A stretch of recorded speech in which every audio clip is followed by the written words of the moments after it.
sobre o Sermão do Monte. O Sermão do Monte é a maior mensagem já pregada na face da terra. Mahatma Gandhi, que era hindu, dizia que se todos os livros da terra se perdessem e só restasse o Sermão do Monte, que a terra não teria perdido nada. Porque se você for estudar, preste atenção no que eu vou falar, a base de todas as religiões que fazem o bem, porque tem religiões que, além de fazer o bem, fazem o mal em nome de Deus. Mas as religiões assim que a gente costuma dizer que tem cara de boazinha, né? Na verdade, toda religião tem cara de boazinha. Por isso que uma das coisas que eu odeio poucas coisas. Uma delas é muriçoca, não tem como não odiar. Mosquito, pernilongo, sei lá. E outra é religião, eu odeio religião. A religião, ela é a pirataria da fé. É quando o diabo oferece um caminho de ritos e formas que dá a você a sensação de que você está servindo a Deus. Mas Jesus não veio trazer religião à terra. Jesus nunca falou de religião, nem sequer do cristianismo. Jesus não é autor do cristianismo. Não foi Jesus que criou o cristianismo. O cristianismo é oficializado como religião no ano 100 e poucos da era cristã por Constantino, que era o imperador que se autodenominou cristão, porque os cristãos estavam crescendo tanto que ele já tinha os imperadores anteriores já tinham tentado de tudo para acabar com os cristãos. Jogaram na fogueira, jogaram no poço de óleo quente, jogaram para os leões, crucificaram de cabeça para baixo, queimaram o vivo nos postes, e quanto mais matava, quanto mais judiava, quanto mais maltratava, mais crescia. Interessante, né? Então Constantino, o mais inteligente de todos os imperadores, causou um mal ao segmento de Jesus, usando uma estratégia que Satanás usa até hoje. Quando Satanás não consegue te vencer, ele se alia a você de alguma forma. Através de alguém que tire o seu foco e desvie o seu destino. Pessoas bem intencionadas, mas que não estão no mesmo destino que você, nem no mesmo propósito que você. Essa é a maior estratégia de Satã. Porque os inimigos não nos seduzem, nos irritam, né? Não é verdade? Quem nos seduzem são os amigos. E aqueles que a gente passa a confiar de algum motivo, mas nem todo mundo que é gente boa está indo para o mesmo lugar que você está indo. Então tome cuidado com seu destino espiritual, porque você pode comprometer ele por causa de pessoas boas, que você gosta, mas que não estão indo para o mesmo lugar que você está indo. Isso é complicado. Então a estratégia de Constantino foi a mais extraordinária. Ele senta com seus conselheiros e diz assim: não temos como vencer esse povo. Todos os imperadores antes de mim já tentaram destruí-los, é impossível. Parece uma praga. Quanto mais mata, mais cresce. Jogam eles na cova dos leões, eles morrem sorrindo. Quando eles morrem lá, 100 se converte na arquibancada. O que eu posso fazer para destruir esse povo? O que eu faço? E aí sua mãe, que é reconhecida na Igreja Católica como Santana, que nunca foi santa, diz para ele: vamos nos converter. Ela é a primeira a se converter. E depois então Constantino chega diante do seu império e dá uma ordem. Todo mundo que fizer parte do império tem que ser cristão.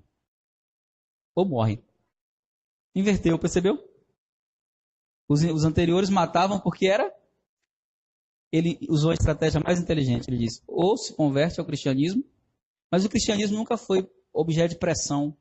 Ou não vou usar nem a palavra cristianismo. O movimento de Jesus, o reino de Deus, nunca foi objeto de pressão. A conversão não é obra humana, a conversão é obra do Espírito Santo. Nenhum homem tem poder de convencer o outro, por melhor que tenha argumentos. Você pode convencer no campo das ideias, mas a conversão, que fala de algo de dentro, é quando o coração muda de direção. Esse é o sentido da palavra. A palavra conversão quer dizer quando o teu coração mudou o sentido.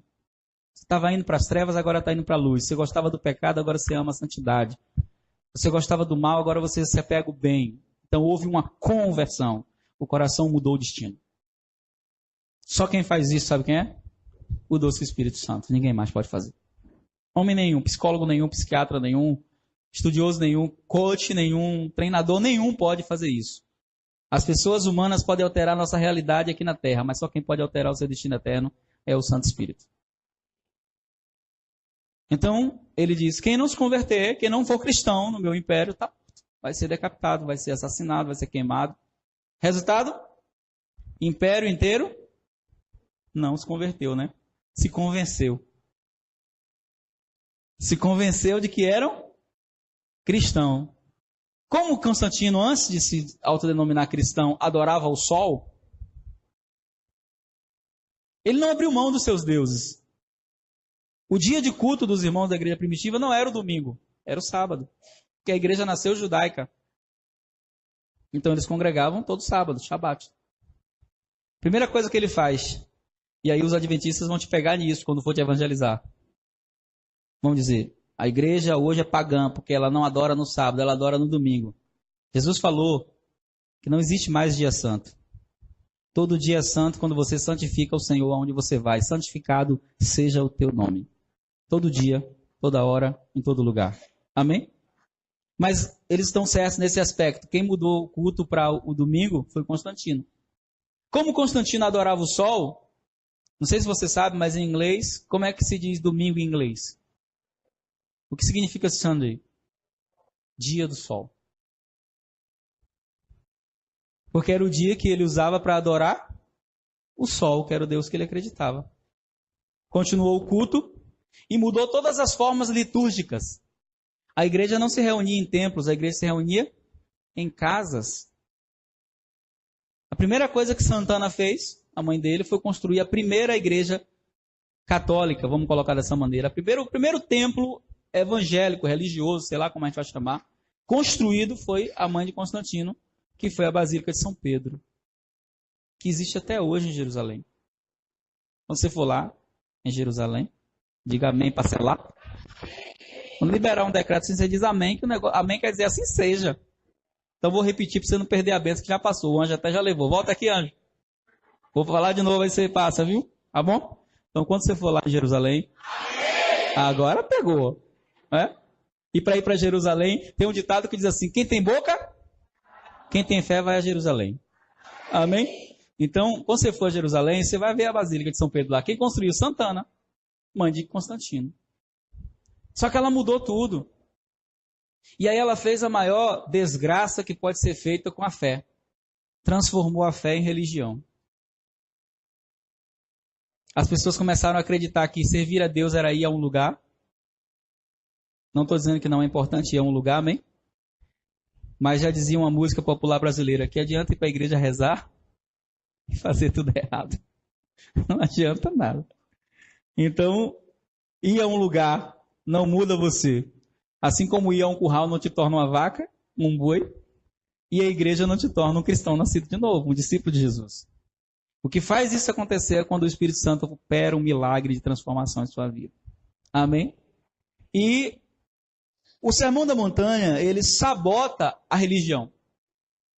Porque ele não é um conjunto de fórmulas mágicas para se ter uma vida melhor. Ele é um código de conduta extraordinário que faz o ser humano melhorar. O Dr. Russell Shedd, que foi um grande estudioso da Bíblia, um mestre da nossa geração, ele dizia que aprendeu algo lendo o Sermão da Montanha. Ele dizia, eu aprendi que quando eu leio o Sermão da Montanha, não sou eu que leio a Bíblia. É ela que me lê. E quanto mais eu leio o sermão, mais eu vejo o que tem de errado em mim. E eu tenho um desafio agora. Qual é o desafio? Melhorar. Repita comigo assim, melhorar é um desafio de todo dia. De novo? Quem se acomoda se torna pior do que era. Sabia disso? Que quando você se acomoda, você se torna pior do que era? Porque as pessoas já estão acostumadas com a sua nova versão. Aí quando você se acomoda, você volta a fazer o que você fazia que ninguém gostava. Aí você se torna uma pessoa tóxica, as pessoas começam a se afastar de você, porque você não está melhorando. E o melhor agente de melhora que eu conheço se chama Espírito Santo. Ele é o agente de melhora, é ele quem muda tudo em nós. Então o Sermão da Montanha, ele vem para dar um tapa na cara da religião. Até mesmo do cristianismo. E se formos falar de cristianismo moderno, pós-moderno, se formos falar de cristianismo da nossa geração, ai, dá um tapa sério na cara de muita gente, inclusive pregadores. Que para agradar o coração das pessoas, distorcem a palavra, trazendo um quinto evangelho para a igreja. O evangelho das conveniências. Que é aquele evangelho onde Cristo não é o centro, você é. E onde tudo o que tem que ser feito na igreja tem que ser feito para agradar você. Tem que cantar a música que você gosta. Tem que pregar a palavra que você gosta. Tem que tratar você como você gosta.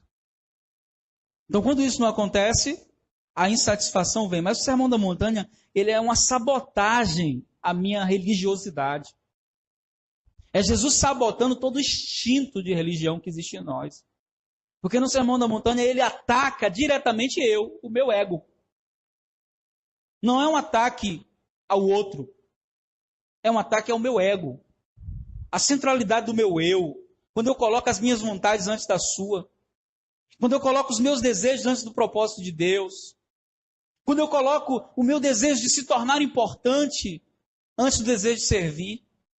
Jesus vem sabotando tudo isso com palavras simples.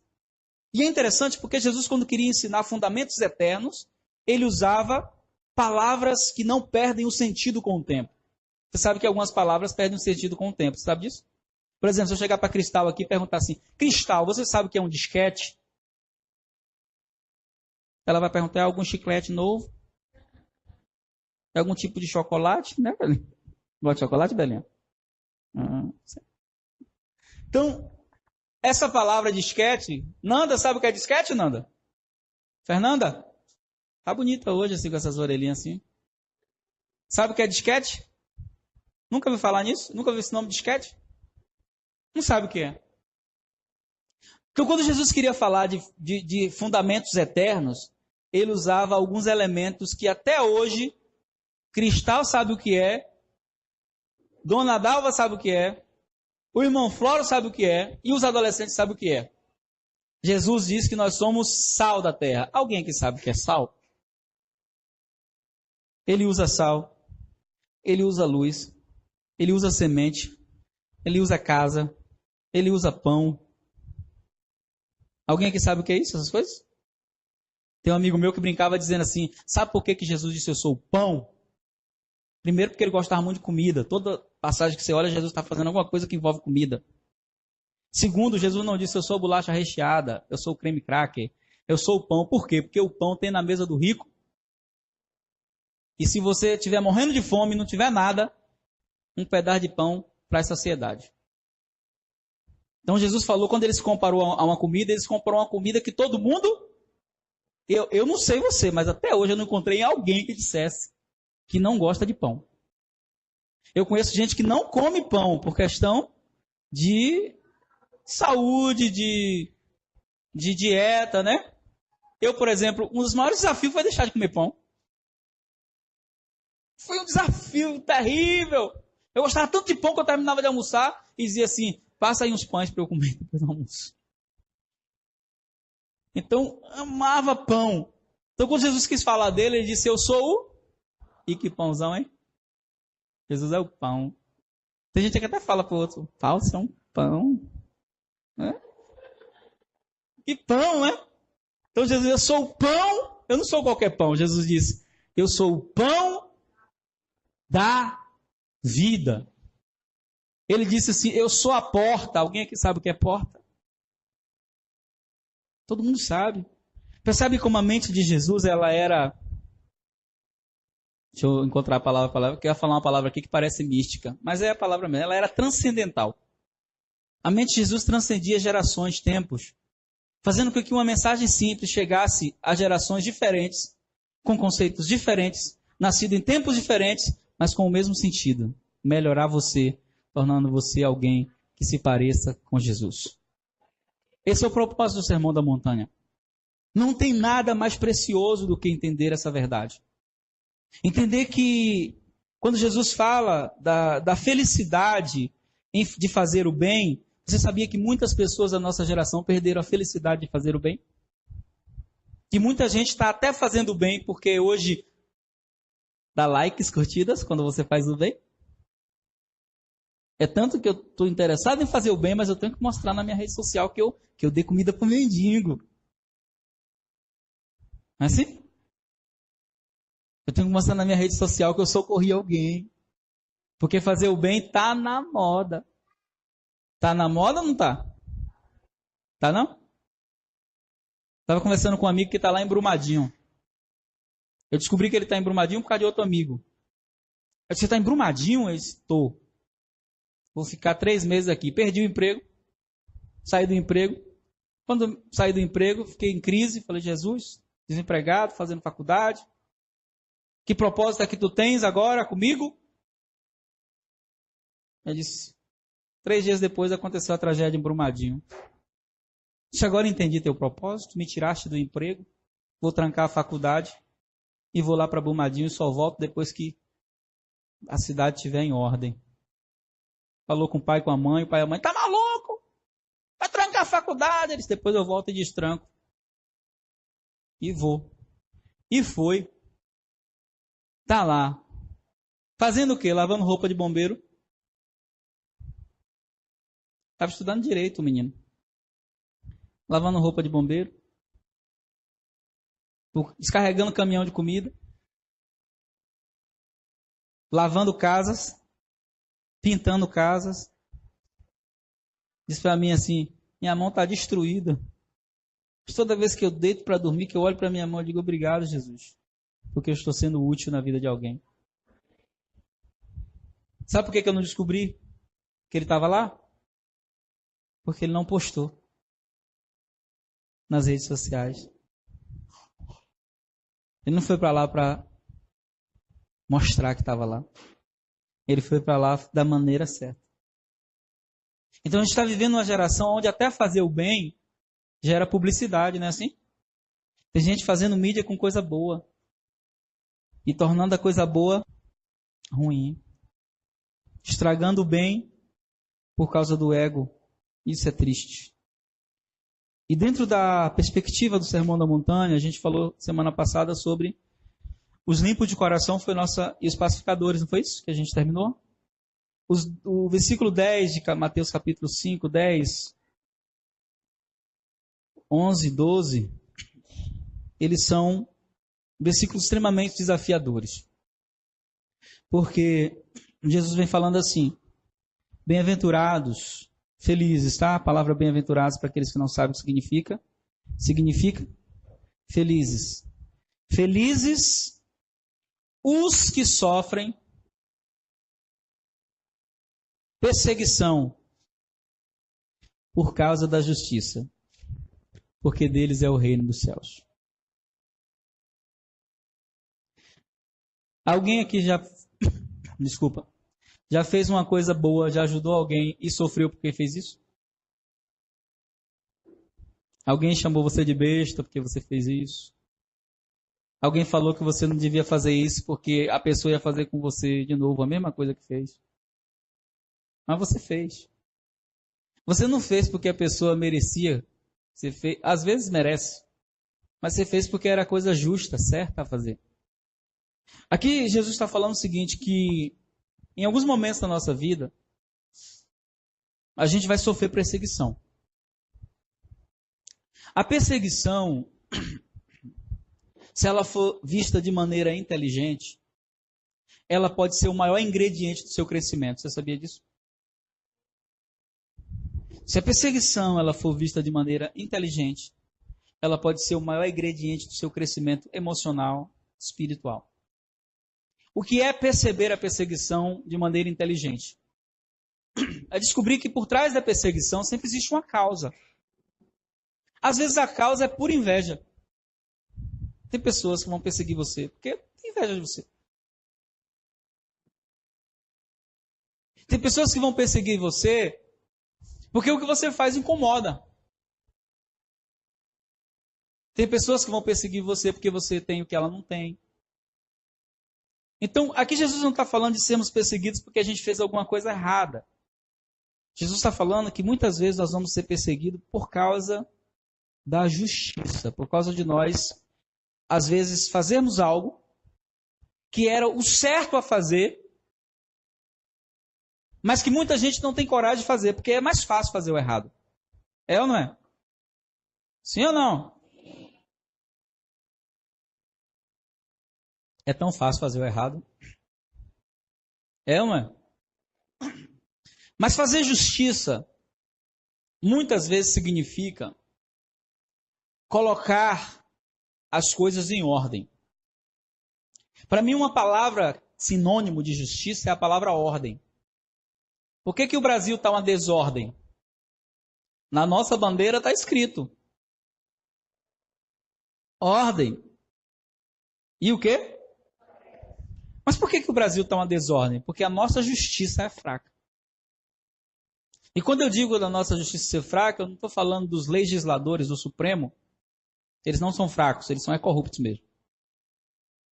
Eu estou falando que se a gente tivesse uma justiça, um conjunto de leis realmente respaldado na imparcialidade, não teria nem grande, nem pequeno, nem negro, nem branco, nem pobre, nem rico. Todo mundo pagaria na medida que tem. Até brinco dizendo que se as demais leis funcionassem como a lei da pensão alimentícia, eu acho que é a que mais funciona, né? A da pensão. E a Maria da Penha agora, tem que criar João da Penha, porque tem uma mulher que bate nos homens também, viu? Eu conheci uma mulher que pegava um marido, quebrava no pau. Mas eu descobri depois estudando porque que não tinha João da Penha, eu descobri que a lei Maria da Penha não serve só para mulher, né? Ela serve para o homem frouxo também, né? Serve. Que apanha. Então, ele gosta, né, mano? Tem um que gosta, tem fetiche para apanhar. Apanhou muito mais da mãe, aí casa com a mulher que bate. Então, se a nossa justiça ela fosse realmente imparcial, as pessoas admiram o modelo de governo americano. Os dois maiores governos, os dois governos mais bem estruturados legalmente, primeiro de todos, Israel. Porque a legislação veio direta de Adonai, o Eterno. Os conceitos de justiça de Israel são os mesmos do Antigo Testamento, sabe? Que até hoje os conceitos de justiça das casas civis, da Casa Civil de Israel, não mudaram, são os mesmos da Bíblia. Alguém sabia disso? Não mudaram.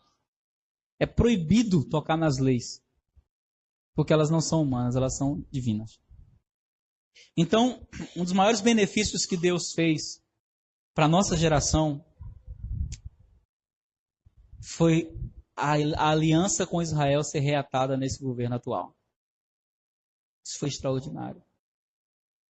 Porque quando o governo anterior foi a Jerusalém, não sei se você conhece essa história, o presidente da época,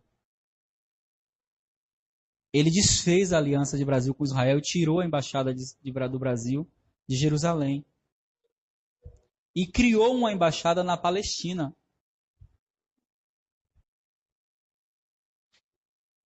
Palestina não é nação, quem sabe disso? Palestina é um estado. O cara deu uma embaixada por causa de uma aliança com o mundo árabe. Naquele momento, o Brasil cortou uma aliança com Israel que foi feita em 1948, quando estava se voltando para que Israel voltasse a ser nação, e empatou a votação. E tinha um voto Minerva. E o voto Minerva era de um brasileiro chamado Oswaldo Aranha. Esse homem, com a caneta na mão, decidiria se Israel se tornaria nação ou não. Sabe o que ele fez? Ele disse, yes, Israel será nação. Nesse dia o Brasil recebeu um favor de Deus, porque existe uma promessa sobre os lombos de Abraão que diz, abençoarei e amaldiçoarei os que te amaldiçoarem. E essa aliança, ela trouxe prejuízo, essa aliança com os árabes, muito grande. Foi reatado agora, esse período de transição, foi algo tremendo, né? Porque Existem coincidências e existem códigos, amém? Existe o quê? E coincidências. Você sabe como é o nome do premier de Israel? Benjamin Netanyahu. Quando José estava no Egito, sabe quando foi que a restituição na casa de Jacó começou? Quando Benjamim foi trazido até José. Então, quando a gente estava assistindo, eu falei, pô, o nome do cara é Benjamin. Tem um código aí. Deus está fazendo com que o Brasil entre em uma era de restituição. Eu creio, vou desfrutar disso. E se tu não crê, crente, vai ser igual aquele general lá da Síria. Vai ver e não vai participar. Então é melhor você crer. Amém? O favor de Deus está sobre o Brasil. Diga glória a Deus. Então o estado mais justo nas suas leis é Israel. O segundo, os Estados Unidos. As leis americanas são questionadas em alguns aspectos. E essa nova ordem de pessoas que surgiu agora, elas trazem emendas, como por exemplo, não sei se você sabe disso, mas todas as permissividades que existem hoje nos Estados Unidos, como casamento gay, aprovação do aborto, não são leis, são emendas constitucionais, que vão de encontro à Constituição americana, porque a Constituição americana é pró-vida, porque os Estados Unidos nasceram como um país cristão, um país que servia a Deus. Mas quando Jesus fala de justiça, Jesus não usa nenhum modelo da terra, ele está falando da justiça divina. Aquela que a gente diz assim, tarda? Não tarda não, sabia? Porque a justiça divina ela tem um caráter ativo. Quando você faz o bem, você vai colher o bem. Isso é justo, sim ou não? E se você fizer o mal? Porque a Bíblia diz que Deus não tem o culpado por inocente, nem o inocente por culpado. Então essa não é uma justiça que tarda. Você erra se quiser, porque você já sabe que vai ter resultado. Por isso que decisões, palavras, todas elas têm que ser pesadas dentro da ótica da semeadura. O que é a ótica da semeadura? Eu vou colher isso que eu estou plantando. Mas a gente sempre acha que aguenta colher, né? Não é assim? Sempre acha que aguenta colher. Porque a gente não entende a lei da semeadura. Não existe nenhuma colheita que seja proporcional à semeadura. A colheita sempre ultrapassa a semeadura. A colheita sempre é mais. Falou uma palavra mal contra alguém, não vai receber uma palavra mal em troca. Vai receber uma série de males, porque você plantou uma semente. Então Jesus diz assim, olha, vocês têm que fazer o que é justo. E o que é justo? Qual é a base da sua justiça? A Bíblia vai dizer no livro de Isaías, capítulo 64, que a minha justiça e a sua justiça humana, para Deus ela é como trapo de imundícia. Como os panos que a mulher usava no dia da menstruação, como os panos que o leproso se cobria. E quando Jesus está falando aqui de ser perseguido por causa da justiça, ele não está falando da justiça humana. Ele está falando da justiça divina, que é movida por esse código que ele vai falar aqui na frente, que é o código de leis do reino de Deus, que é o Sermão da Montanha. E Jesus está dizendo assim, se você quiser viver realmente no reino de Deus, você tem que estar preparado para algo. Então se prepare emocionalmente, espiritualmente para algo. Para quê? Você será perseguido. Olha para esse irmão aí e diga assim, você será perseguido. Mas eu não quero ser perseguido, não. Não tem jeito. Sabe por que você vai ser? Ele disse assim, se perseguiram o Senhor, não vão perseguir o servo? Se perseguiram ele. Vou dar um exemplo de ser perseguido por causa da justiça. Um exemplo de ser perseguido por causa da... Conheci uma história real. O cara estava fugindo da polícia. Um bandido. Pulou o muro e entrou na casa de um pastor, um velhinho. Pastor respeitadíssimo da Assembleia de Deus. Entrou na casa dele, conseguiu entrar dentro de casa, armado. Ao invés de render o velhinho, pastor, olhou para ele e disse assim, por favor, me esconda. que a polícia quer me matar. Ele disse, senta aqui no quarto, na despensa. A polícia saiu batendo de casa em casa e chegou na casa do velhinho pastor, respeitado, pastor Simeão. Todo mundo conhecia ele, todo mundo respeitava aquele pastor, sabe? Pastor à moda antiga. Que a palavra do cara vale mais do que qualquer coisa. A polícia bateu na porta. Esse pastor Simeão tem um bandido em perseguição, perigoso. E ele correu para a direção daqui dessas casas. Não entrou na sua casa, entrou? A gente pode revistar a sua casa, disse, na minha casa não entrou ladrão nenhum. Bom, agora o choque da justiça. Ele diz que o cara está lá dentro. Ah, poderia ser preso. Poderia. Mas o pastor Simeão conhecia os policiais daquela cidade. E ele sabia que os policiais não iam prender aquele rapaz. Ou ele fala que o cara está lá dentro, ou ele agora fere a lei. E agora, pastor? Os policiais acreditavam tanto no pastor Simeão que foram para outra casa. Quando os policiais foram embora, o pastor Simeão abriu a despensa e disse assim, senta aqui que quero conversar com você. Eu tenho 55 anos de pastor. Eu nunca menti na minha vida. Nunca, depois que eu fiz uma aliança com o meu Senhor, eu nunca menti. E você entrou aqui na minha casa, fugido da polícia.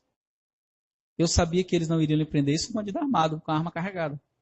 Não ameaçou ele em momento nenhum. Poderia ter pegado ele de refém, sim ou não? E disse assim, e agora eu, por amor a você, porque você é um ímpio. E a Bíblia diz que Deus não tem amor à morte do ímpio. Por amor a você, eu traí a minha confissão de fé. Porque eles perguntaram se um ladrão entrou aqui, eu disse que não entrou ladrão nenhum, então você vai deixar de ser ladrão hoje.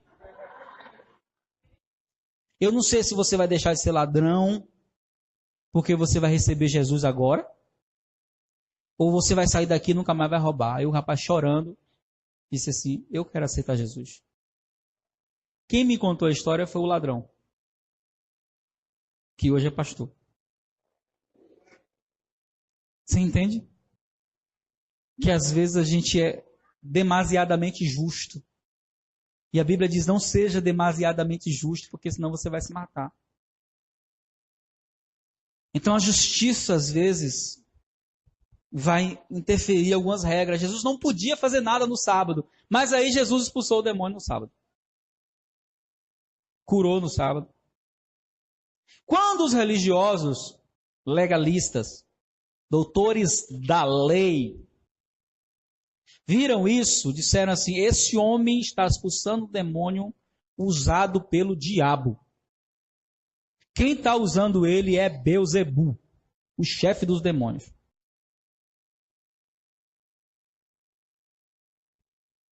Estavam falando isso com quem? Jesus disse assim, vocês acreditam mesmo que eu estou expulsando o demônio por Beelzebu? Sim. Porque se fosse por Deus, você respeitaria a lei. Aí Jesus disse para ele assim, o reino dividido, a casa dividida não prospera. Se Satanás expulsar Satanás, seu reino vai se destruir. Os demônios não vão mais existir porque um está peleando contra o outro. Aí Jesus disse assim, mas eu não estou expulsando o demônio por causa de Beelzebu. Eu estou expulsando pelo dedo de Deus. Sabe por que Jesus usa essa expressão, o dedo de Deus? Quem quer saber? Segura essa. Porque quem escreveu a lei nas tábuas foi o quê? O dedo de Deus. Jesus está dizendo assim, aquele mesmo que deu a lei para vocês é o mesmo que me dá autoridade, porque a essência da lei é o amor. E eu estou praticando o amor nessa hora sobre a vida desse homem.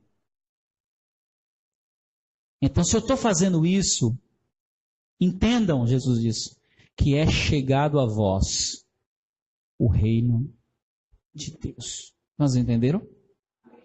Então, a justiça de Deus é fundamentada no amor. Por isso, 1 Coríntios capítulo 13, diz assim, o amor não se alegra com a injustiça, mas se alegra, se regozija com a verdade. O que está dizendo? É que todas as vezes que houver injustiça, vai haver mentira no meio. algum tipo de mentira, ou falada, ou uma ação mentirosa, de falsidade. A mentira não é algo só verbal, um comportamento pode ser uma mentira tanto quanto uma palavra. Tem pessoas que te abraçam de mentira, que te beijam de mentira. A boca diz que ama, mas o coração é mentiroso. Então Jesus está dizendo na boca de Paulo que aonde há injustiça, existe mentira. Porque se existe verdade, o amor vai prevalecer. O amor vai quebrantar. E a verdade de Deus, ela é carregada de justiça. E aí Jesus está dizendo assim, quando você fizer a coisa certa, da maneira certa, mesmo assim você pode sofrer perseguição. Na sua casa mesmo. Hoje não. Hoje você chega em casa, por exemplo, o adolescente, né, o jovem, aqui, João, chega em casa e diz assim, meu pai, aceitei Jesus. O pai tem uma resistência. Mas eu sou de uma época que se o jovem chegasse em casa e dissesse assim, meu pai, aceitei Jesus, botava para fora de casa. E o discurso era, eu sou católico, sua avó era católica, sua mãe era católica, seu tataravó era católica, o primeiro Adão era católico, já chegava até eu não. Ou deixa a lei de crente, porque você sabe que os termos mudam de acordo com a época, né? Na minha época não se tornava evangélico. Na minha época virava crente. Ou entrava para a lei de crente. Alguém mais aqui é dessa época de entrava para a lei de crente? Você está na lei de crente, é? Até hoje, porque a linguagem é de acordo com a estrutura de antes, né? Você está na lei de crente, né? Está na lei de crente. Então, muitas pessoas foram perseguidas por causa disso, porque fizeram a decisão por Jesus. Hoje acontece no trabalho, mas é mais moderado, até porque hoje existe algo muito forte na nossa geração, que é um prejuízo, porque eu costumo dizer que a intolerância ela não pode ser extrema, mas ela deve existir. Porque se você é tolerante a tudo que você ouve, você é idiota. A tolerância tem que ter a sua medida de acordo e desacordo. Mas a nossa geração diz que qualquer desacordo é uma intolerância religiosa. Então, eu não posso discordar, eu não posso mais falar, por exemplo, a Igreja Universal foi multada várias vezes, aí foi mudando o nome dos demônios. A Igreja Universal falava demônio, depois mudou para encosto. Porque foi processado porque chamava que era demônio, que a pessoa estava endemoniada. E não pode mais falar que está endemoniada. Agora está dizendo que está em estado de transe. Porque estão perseguindo. Aí o livro mais vendido do Ed Macedo foi Orixás, Caboclos e Guias, Deuses ou Demônios. Teve que ser tirado. Você não compra mais. Então, a gente vive essa época em que uma justiça frouxa, ela estabelece condições fracas. E as pessoas são tão vulneráveis hoje por coisas tão bobas. As opiniões, quando elas começam a se divergir hoje, dá morte. É assim ou não é? A gente viu isso agora no processo político passado. Acho que nunca houve um processo político tão conturbado na nossa geração como esse que teve agora. Tem gente que está de mal até hoje. Que não foi no Natal na casa do parente porque o parente votou no Bolsonaro ou não votou no PT. Tem gente que desfez relacionamento. Até hoje. Então a gente vive essa crise, né, onde a injustiça é celebrada. Onde se aproveitar das pessoas é legal. Onde as mesmas pessoas que reclamam da corrupção política não devolvem o troco que receberam a mais. Ou fazem de tudo para burlar algum tipo de pagamento, se puder. As mesmas. As mesmas pessoas que estão reclamando que os políticos são corruptos são as que prejudicam alguém para ganhar vantagem.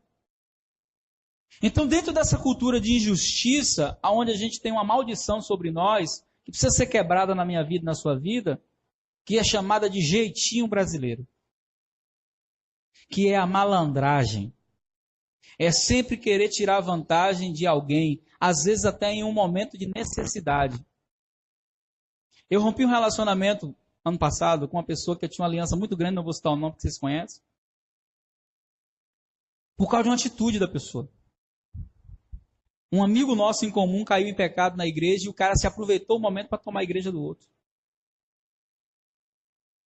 E eu fiquei muito chateado porque foi eu que intermediei o contato da ajuda. Como eu não podia ter acesso tão perto e ele estava mais perto. E depois o cara se restaurou, voltou para a esposa, voltou para a igreja, o pastor que tinha saído. E aí, falando com ele, ele me ligou e disse assim, amigo, eu sei que foi você que indicou ele para me ajudar na época da minha queda, porque nós éramos amigos em comuns, os três. E eu sei que você não tem nada a ver com o que ele fez aqui. Por isso eu vou lhe falar tudo que ele fez aqui.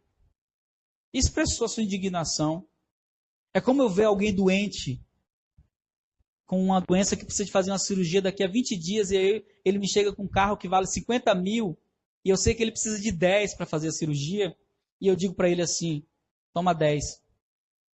Porque eu sei que a necessidade dele é maior do que o apego ao bem. Isso é injustiça. Isso é se aproveitar da dor do outro para tirar vantagem. Mas tem gente que faz isso com muita naturalidade e não se sente mal. Não se sente mal. Eu me lembro de uma experiência que nós tivemos, vocês sabem que eu já trabalhei de gari, né? Quem sabe disso? Correndo atrás do caminhão de lixo lá em São Paulo. Um dia nós achamos uma mala, uma pasta, com 12 mil reais.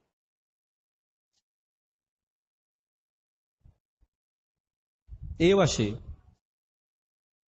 Mexendo lá no ponto de ônibus, no lixo, achei estranho, essa bolsa é muito bonita para estar no lixo. Peguei a mochila, joguei no caminhão, o motorista perguntou, é o que, irmão? Eu falei, não, é meu, guarde aí. Ele me respeitava, não era curioso, botou lá. Terminou o intervalo, o caminhão foi descarregar, eu abro a bolsa. Cheio de dinheiro. Notas de 100. Coração. Tum, tum, tum, tum, tum, tum, tum, tum, tum, tum. Guardei na minha mochila, normal, e fiz a seguinte pergunta para eles. Perguntei. Se tu achasse um valor alto aqui no lixo, a gente trabalhando junto, tu dividia?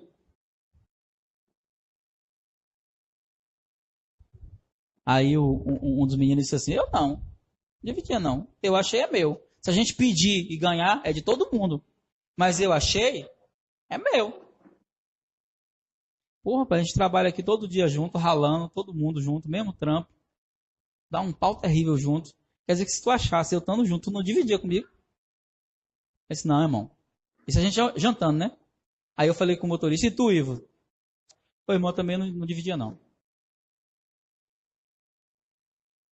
Eu falei, sério, velho? Rapaz, vocês são traíra, hein? Quer dizer que a gente tá aqui, velho, trabalhando a noite toda, dando um pau desse. E se você achasse um valor alto, você não dividiria? Não, não dividiria, não. Aí eu falei pro outro, e tu, Chiquinho? Eu não cearense, desse tamanho. Irmão, se eu achar R$1 eu divido, se eu achar 100 mil eu divido. Eu falei, tá falando isso que eles não achou, Chiquinho? Eu não sabia, eu não tinha contado ainda não o dinheiro, tá? Não sabia quanto tinha não. Eu sei que tinha um monte de nota de 100 e deixei lá. Aí eu falei assim, Chiquinho, quer dizer que se tu achasse um valor, vou botar um exemplo aqui, Chiquinho, tu achasse 50 mil reais numa bolsa. Aí o motorista lembrou da bolsa, né? Aí falou assim, por que, irmão? Tu achou? Foi? Eu disse, não, tô fazendo, sua resposta já não vale mais. Chiquinho, tu dividiria, Chiquinho? Chiquinho, irmão, se eu achar R$1 divido, é 25 para cada centavo. E se eu achar 100 mil, é 25 mil para cada. Eu falei, pois eu não sei quanto tem não, achei uma bolsa cheia de dinheiro ali. Não vou usar, amanhã a gente vai passar aqui fazendo a coleta. E a gente vai parar lá, porque se tiver dono, a gente vai devolver. Tá doido, irmão, aquele desespero todo, fui contar, parei para contar, eu e o Chiquinho, nós dois que vai contar, vem cá. 12 mil reais. Chiquinho, eita, irmão, é 100 mil, meu 100 mil teu, né? Eu falei, é. Vai ser dividido por 2. E tomara que o dono não apareça. Eu falei, não desejo isso não, que você não sabe quem é o dono. No outro dia, deixei o dinheiro guardado em casa. Chegou lá no local, fiquei lá parado, mesmo horário. O caminhão foi na frente e eu fiquei lá. Parece um senhor com a mão na cabeça, desesperado. Aí disse assim, é vocês que pegam o lixo aqui, né? Eu disse, sim, senhor. Aí disse, senhor, menino, pelo amor de Deus. Ontem eu esqueci uma bolsa cheia de dinheiro aqui. Aí eu disse assim, aqui, perto do lixo? Como era a bolsa? Aí ele era uma bolsa assim, assim, assim. É que meu filho está precisando fazer uma cirurgia. E eu tomei um empréstimo no banco. A minha pressão baixou, eu desmaiei aqui. E o pessoal me levou na SAMU e não pegou meus pertences, ficou aqui perto do lixo. Pelo amor de Deus, vocês não acharam, não? Será que vocês não jogaram dentro do caminhão de lixo pensando que era lixo? Meus olhos encheram de lágrimas na hora. Esse seu dinheiro está guardado. Aí você está de brincadeira. Eu disse, não, seu dinheiro está guardado. Seu dinheiro está comigo. Eu vou trazer seu dinheiro. E aí ele foi na firma no outro dia buscar. Eu falei, ei, Chiquinho, ficou triste? Ele, nada. Eu tenho filho, irmão. Se fosse meu filho que estivesse doente, eu queria que alguém me devolvesse o dinheiro. E o nome disso é justiça. É quando tirar vantagem, prejudicando alguém, nunca vai trazer alegria ao seu coração. Isso se aplica de maneiras tão simples. A gente estava numa vigília em São Paulo, aí terminou a vigília, tinha uma Bíblia assim no chão. Alguém esqueceu. Um menino que estava comigo pegou a Bíblia e falou, olha a bênção de Deus. Estava pedindo uma Bíblia ao Senhor. Aí eu falei, deixa eu ver aí. Quando eu abri, tinha o nome e o telefone da pessoa. Eu falei, você vai devolver. Vou nada, achado não é roubado. Eu estou falando de alguém que estava numa vigília, ouvindo a palavra de Deus, e que encontra a Bíblia de um irmão, com nome e tudo, e ele acredita que aquilo é uma bênção de Deus. E ainda usa um verbete sujo, dizendo, achado às vezes é roubado. Que às vezes não foi achado, às vezes alguém esqueceu. Então, praticar justiça no reino de Deus é entender, a gente tem que aprender a praticar justiça, amém? Sabe como foi que o Magiquinho ficou sendo chamado pelos outros dois? Bestalhado. Besta. Nós passamos a ser perseguidos por causa da justiça. Aí disseram para mim, vocês têm que morrer pobre. Porque vocês são abestalhados. Mas são os mesmos caras que dizem que não dividiria com o parceiro de jornada. São os mesmos caras que dizem que pegaria o valor só para eles. Então são pessoas que não vale a pena ser ouvidas, porque a conduta dela não me abençoa. O padrão de justiça dela não me abençoa. Então eu não quero ouvi-la. Então se prepare, porque às vezes você vai fazer o bem. Vai fazer a justiça e mesmo assim vai ser chamado de besta. Bem-aventurados, felizes sois vós quando vos insultarem. Eu gosto dessa parte. E perseguirem. E mentindo, disserem todo mal contra vocês, porque vocês são gente boa, gente ruim. Não está falando. Jesus não está falando aqui de conflitos pessoais. Jesus não está falando aqui de minha vida. E Jesus está falando aqui de sofrer pela causa do Evangelho. Tem gente que pega isso aqui para achar que Jesus está falando das suas crises com os outros. Está falando aqui, bem-aventurados sois vós quando os insultarem, perseguirem, mentirem, disserem todo mal contra vós, por minha causa. Qual era a causa de Jesus? O reino. Nós como pastores, nós não recebemos muitos gabinetes de pessoas sofrendo por causa do reino, não. É raro. Alguém chegar e dizer assim, pastor, eu preciso de um gabinete. E o que, meu querido? Não é porque eu estou pregando o evangelho muito, estou sendo muito fiel e aí eu estou sendo perseguido. É raro você encontrar isso. A maioria dos conflitos são pessoais. De pessoas que não aprendem a administrar o que são, o que sentem.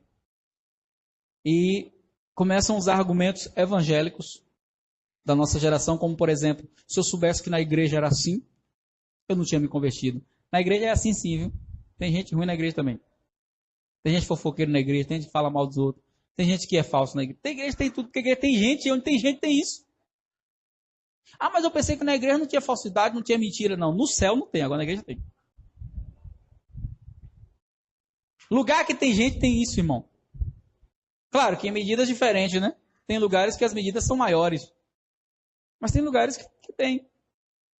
Aí eu pensei que na igreja não tinha problema. É cemitério? É? Cemitério não tem problema. Só no cemitério, que ninguém fica concorrendo. Nossa, sua cova é mais bonita que a minha. Botaram mais flores na sua cova do que na minha. Só lá, irmão. Então não quer sofrer com diferenças, com problemas? Morre, infeliz. Mas se está vivo, vai ter insatisfação, vai ter problema, vai ter perseguição. Quando for por sua causa, seja inteligente. Reaja de maneira correta. Mas quando for por causa de Cristo, o conselho sabe qual é? Fica alegre. Pula de alegria. Porque existe uma recompensa guardada para você. É lindo o texto que diz que Pedro e João foram presos. Porque curaram o coxo. Praticaram a justiça. E foram presos. E tomaram, cada um deles, 40 chicotadas. Os irmãos estão lá orando por eles. Todo mundo chorando. Aí os caras vão liberar eles e dizem assim, olha, a gente vai liberar vocês. Mas vocês não falem para ninguém mais de Jesus. Isso não dá, não. Soltou, a gente já sai falando. Não vai para falar mais. Não tem como, a gente obedece a Deus ou vocês. A gente prefere obedecer a Deus. Eles chegam lá, os irmãos estão tristes, eles chegam sorrindo. As costas todas lapiadas. Estão felizes assim por quê? A gente apanhou por causa de Jesus. Claro, eu estou participando dos sofrimentos de Cristo. Ele sofreu por mim e ele disse que cumpre a mim ainda participar das aflições que restam ao corpo dele. E o corpo de Cristo hoje é a igreja. Os caras ficaram alegres. Tão alegres que foram orar. Sabe o que aconteceu? O Espírito Santo encheu o lugar que a casa tremeu. Os cristãos da nossa geração não querem sofrer. Perseguição, então? Sabe o que está na moda agora? Na internet? O pessoal pedindo perdão aos desviados. Quero pedir perdão a você em nome da igreja. Quando eu vejo essas coisas, eu fico tão indignado. Mas eu consigo resistir à tentação de não comentar nem falar nada. Porque é uma geração de uma igreja humanista, centralizada no ego. O cristianismo, preste atenção no que eu falei. Eu não gosto do termo, não vou tirar o termo cristianismo, amém? O movimento de Jesus, o reino de Deus, nunca será um lugar de conforto para você.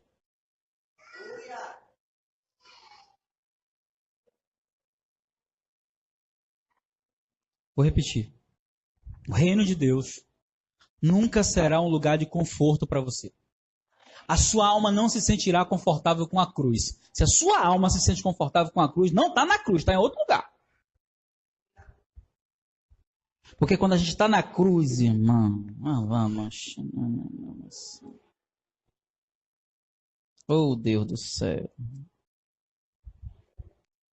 O desconforto emocional é muito grande. Por quê? Porque Jesus disse que seria assim. Ele disse, eu não peço que tire eles do mundo. Eu peço que livre eles do mal. E ele deixou bem claro. Vocês terão aflições. Eu não quero ter aflição. É porque você não é parte da geração mestiolate. Quando ardia. Que você chegava todo ralado em casa, manhã dizia, venha cá. Carinhosamente, com algodão molhado de vermelho. Eu via o Satanás na frente dela quando eu... E ela dizia, vira, não vai arder. Ainda mentia. Não vai arder não, é psicológico. Ainda assopra que passa. Essa geração que aprendeu a enfrentar a dor na infância. Tem muita gente aqui dessa geração, né? Que não entrava em depressão por causa de bullying. Eu era chamado de orelhudo, porque minha orelha parecia o mestre Yoda do Star Wars. Eu era chamado de camelo. Ontem eu estava falando aqui no conselho do camelo. Minha apelido era camelo, porque eu corria todo desengonçado. Não tive trauma, não, nessas áreas, não. Porque eu botava apelido também. A gente botava e tinha, não era assim? Mas sempre teve os frágilzinhos, né? Aquelas pessoas assim que sofria. Geralmente eu era defensor desses fracos, né? Eu dizia, não, ninguém vai xingar você mais não. Aí defendia, né? Acho que o ministério já estava lá dentro e eu não sabia. Mas a gente vive essa geração hoje, sabe? Que não consegue conviver com perseguição, não consegue conviver. É interessante porque ele aqui se bem-aventurar sois vós quando vos insultarem. Insulto. Perseguirem. E aí ele fala algo pior ainda. Ele diz assim, e mentindo, disserem todo mal contra vocês por minha causa. Alegrai-vos sobremaneira. Aí Jesus diz assim, porque assim, dessa maneira, seguiram os profetas que vieram antes de vocês. Então, para fechar a nossa mensagem desse dia, e a gente encerra a parte das bem-aventuranças, não tem como servir Jesus sem ser perseguido. Se tiver confortável, amém. Se não tiver confortável, vai ser perseguido do mesmo jeito. É melhor aceitar que dói menos. Amém? Dalton me contou uma benção aqui. Quinta-feira. Olha só como o inimigo trabalha. Presta atenção. Ele teve um problema no carro dele. Aí foi levar no mecânico. O mecânico fez o orçamento das peças, 500 reais. Esse Jesus, não tenho como desembolsar 500 reais agora. Totalmente fora do meu orçamento, Senhor. E a gente tem ensinado o seguinte, quando você é fiel ao Senhor, irmão, Deus paga as suas contas. Eu vivo isso. Aí foi para a Baixa de Quinta procurar as peças. Chegou no lugar, 190. Disse, meu Deus do céu. Vou andar mais um pouquinho, né? Começou a andar, chegou no outro lugar, deu uma caidinha, não foi? 20 conto. Aí chegou no lugar, quando ele estava fazendo o orçamento, uma pessoa ficou olhando para ele e disse, meu Deus, me olhando assim, quem será?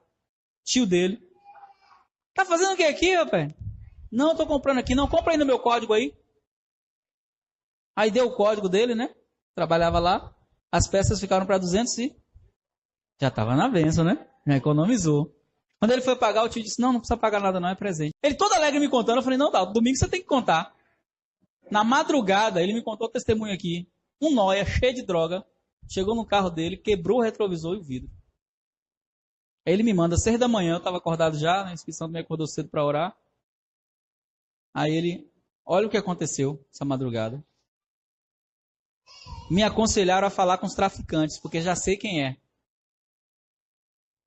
E aqui não pode chamar a polícia onde eu moro, tem que falar com os meninos que eles resolvem. Eu faço o quê? Eu falei, primeiro, Satanás ouviu quando você me contou a bênção ontem. Ficou irado. Isso é um ataque. Segundo, sua justiça vem do alto. Você não pode ter sangue de ninguém nas suas mãos. O mesmo Deus que lhe abençoou, vai lhe abençoar para você trocar. Amém? E aí uma graça do novo convertido, sabe qual é? O novo convertido é obediente, irmão. É tão bom. O problema é quando o crente fica velho, ele se enche de razão, não quer mais ouvir a voz profética.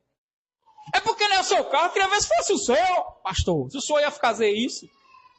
Isso é o crente já rançudo, né? Cheio de religião. Novo convertido é uma benção, a gente fala, ele entende que o pastor, a voz do pastor dele é a voz de Deus.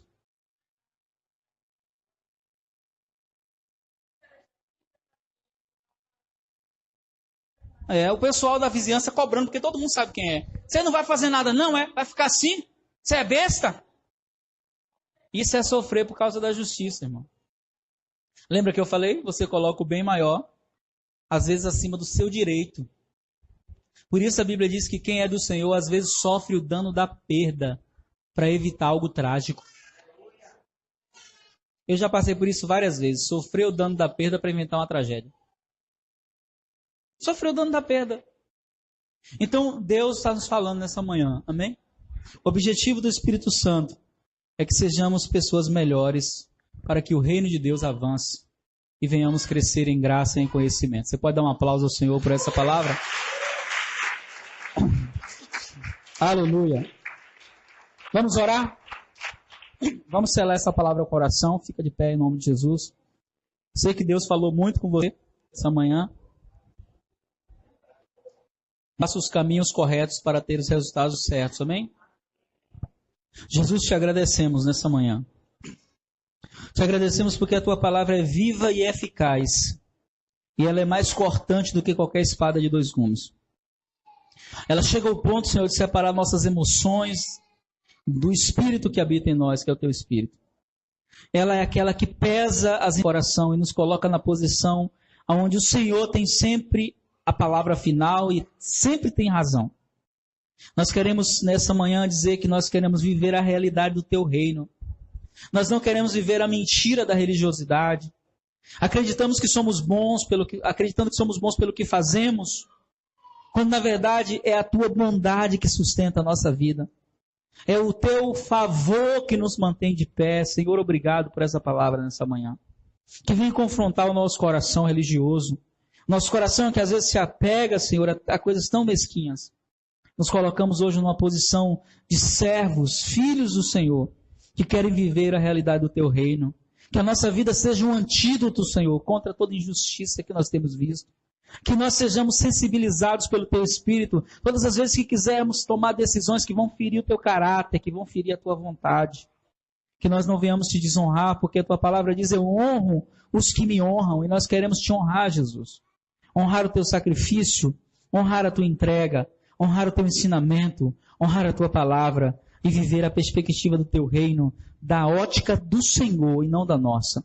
Tira as escamas dos nossos olhos, toda escama mundana, todas as escamas, Senhor, de conceitos que são humanistas, que estão fora daquilo que o Senhor estabeleceu, e nos dê a alegria da salvação, a alegria de poder fazer o bem, independente de a pessoa merecer ou não. A alegria de poder derramar sobre as pessoas o teu favor. Que cada discípulo aqui, cada pessoa que está aqui nessa manhã, possa ser um canal do teu fluir. Um instrumento de misericórdia. Possa ser um instrumento de justiça. Que cada pessoa aqui nessa manhã possa ser aquele que vai trazer paz aos lugares onde existe guerra. Onde que vão ser instrumentos de retorno para aqueles que estão afastados do Senhor, apenas vivendo a tua palavra e o teu evangelho. Nós te louvamos nessa